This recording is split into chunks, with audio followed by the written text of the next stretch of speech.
Hello everyone, it's me, Narlito, and welcome to my vlog. So for tonight's video guys, nandito tayo ngayon sa Ledot Express here at Santo Niño, Dinalupihan, Bataan. At narito guys, yung mga ino-offer din ng pagkain.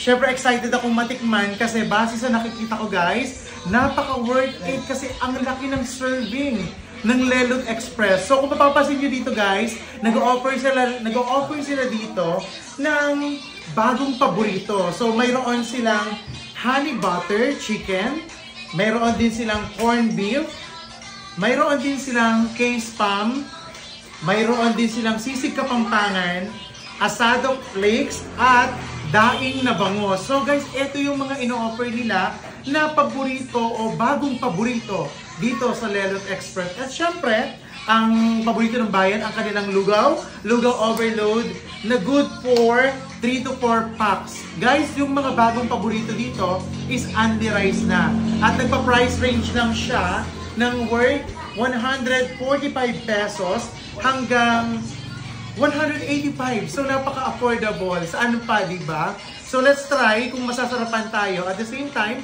kapag nasarapan tayo guys, i-recommend ko sa inyo. At tsaka napapasyalan nyo to, itong Ledot Express. Okay, what are you waiting for? Kainan na. Lord, thank you. So kain tayo. Okay, big bite. So try natin to guys. Look at this. Alright. Thank you Lord. Kain tayo. Ang laki ng serving. Ang dami ng ulam. Okay. Try natin guys.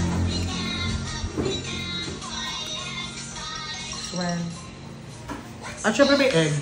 Guys, alam nyo itong bagong paborito, pwede itong pang-almusal. Kasi yung halos lahat na nandito sa akin, talagang pwedeng pang-almusal. Depende sa gusto ninyo, pang-almusal, tanghalian o pang-hapunan. Ayan, nandito na lahat siguro. Kain tayo. Okay, let's eat guys.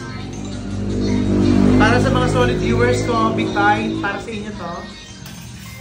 Kain.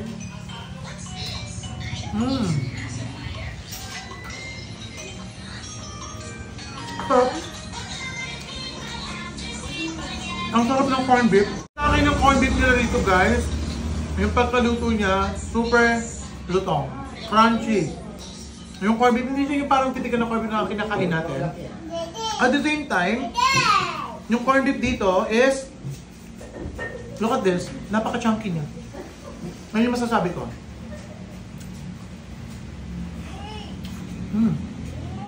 Yung kanilang fried rice,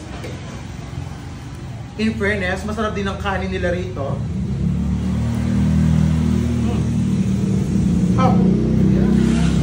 Masarap ang kanin. Try natin yung kanilang soup. Mainit. Pares. Masarap. Yung pares nila rito guys, manamis-namis yung lasa. Guys, this one, try natin to. Yung kanilang adobo flakes. Let's try. Try muna natin yung laman. Guys, oh, look at this. Nakakatuwa kasi yung mga laman nila rito. Ang dami ng servings. Hindi tayo yung parang tinipid, yung ino-offer sa ating pagkain. Tikman natin guys. Yun no? Masarap.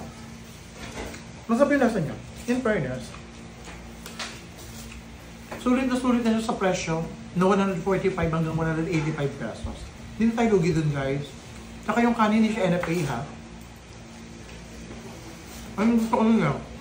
Ako yung tipo na basta masarap yung kanin kahit anong ulam okay na sa akin. Which is, ang maganda rito sa Ledot Express, sobrang dami ng ulam at masarap ang ulam in fairness. At yung kanin mismo, okay din ang kanin.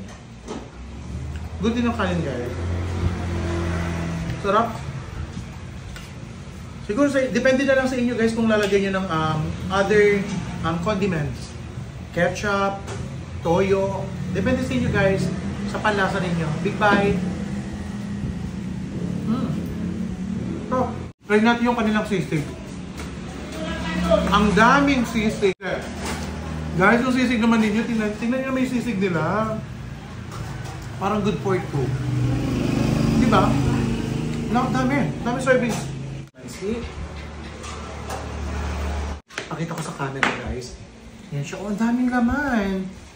Nakita nyo, sobrang sulit dito oh. Good for two na to. Yung kanilang sisig. Yan siya guys, ang dami oh. Diba? Try natin, tikman natin. Lord, thank you again. Then kanin. Okay. This one. Nice big bite.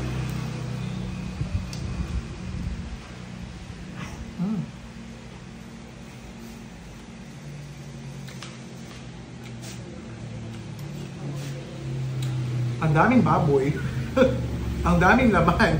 Guys, pagdating sa sisig, sobrang dami ng servings. Pero yung, hindi siya lahat guys. Kasi hindi siya lahat sobrang crunchy. Kasi kung makikita ninyo guys, oh. Mismo ng baboy guys, kung mapapasin ninyo, hindi siya lahat guys, talagang piritong-pirito. Kumakatas talaga siya. Mula doon sa mismong taba ng baboy. Enjoy ko. Gamit serving. Natin to guys. Ang kanilang spam. K-spam. Ng Lelot Express. Ang daming spam ha. 4 to. Napaka-generous naman ng Lelot Express. Tignan natin guys.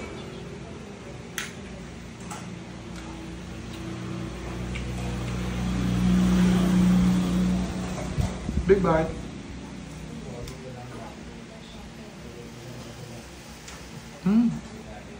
Ang sarap din ng spam. Ito yung spam na binibili natin, na Korean spam. Sarap. Sulit. Napakasulit guys. Sobra. Andun yung chicken. Guys, yung chicken nila ang laki-laki. Pakatless. Tignan natin.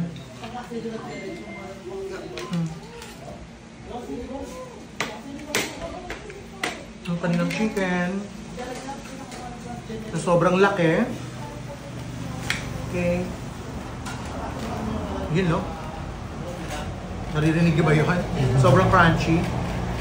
Talagang ang lutong-lutong ng balat. Yan. Okay, big bite guys. Chicken.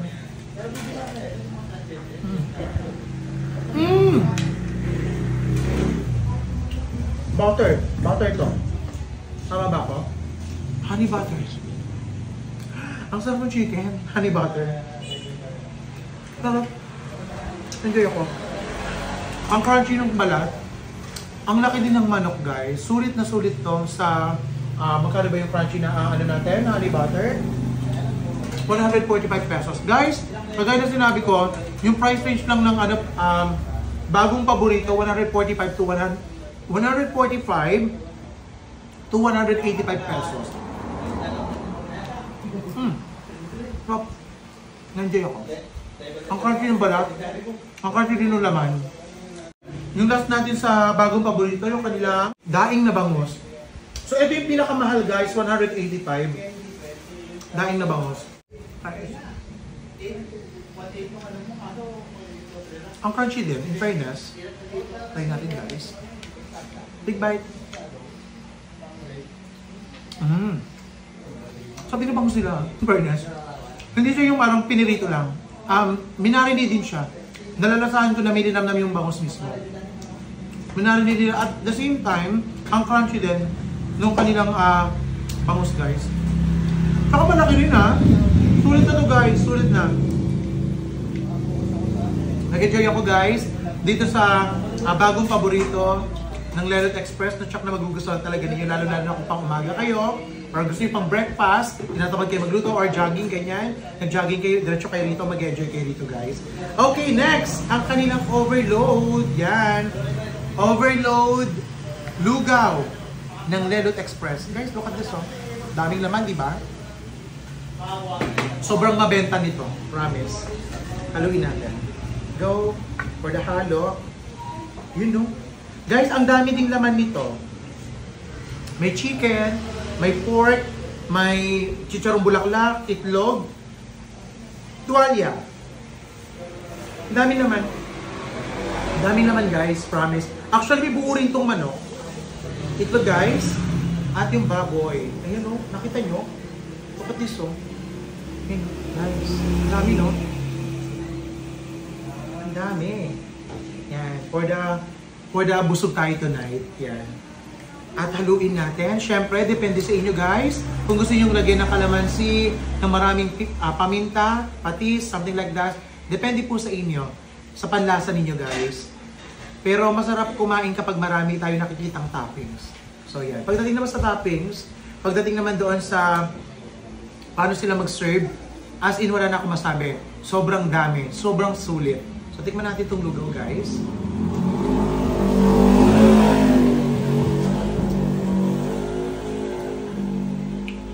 Bago luto yung lugaw, ang suggestion ko lang dito is i-maintain nila na kung ano yung natikman ko ngayon, sana ganito din guys. Kasi naniniwala ako na babalikan tayo ng tao kapag masarap yung ino-offer natin pagkain. At ngayon guys, masasabi ko na highly recommended ang Lerut Express. Pasyalan ninyo, located lang po ito dito sa Santo Niño. And guys, along the highway lang to guys. Dinalupihan, Bataan. At kung bago kayo sa aking YouTube channel, please don't forget to like, share, and subscribe para updated kayo sa lahat ng aking vlogs. Thank you so much everyone. Bye-bye. Eat well. Bye-bye.